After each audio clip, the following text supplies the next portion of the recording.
പത്മകുമാറിൻ്റെ അറസ്റ്റോടെ കേരളം അമ്പരന്ന് നിൽക്കുകയാണ്.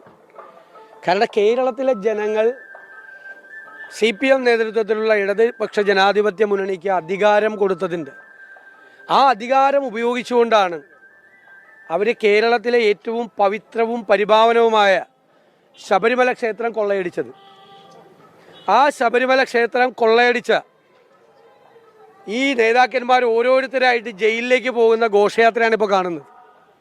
മുഖ്യമന്ത്രിയുടെ ഏറ്റവും വിശ്വസ്തനായ എൻ വാസു ജയിലിലേക്ക് പോയി. ഇപ്പം രണ്ടാമത്തെ ദേവസ്വം ബോർഡ് പ്രസിഡന്റ് പത്മകുമാർ മുൻ MLA ജയിലിലേക്ക് പോയാൽ ഇനി SIT ചോദ്യം ചെയ്യേണ്ടത് പഴയ ദേവസ്വം മന്ത്രിയാണ്. കാരണം കടകംപള്ളി സുരേന്ദ്രൻ ഇക്കാര്യത്തിൽ പങ്കുണ്ട് എന്ന് ഞങ്ങൾ ഉറച്ചു വിശ്വസിക്കുന്നു. ഇവരെന്താ ആദ്യം പറഞ്ഞത്? ഏതോ ഒരു പോറ്റിയാണ് മോഷ്ടിച്ചതെന്നാണ്. ആ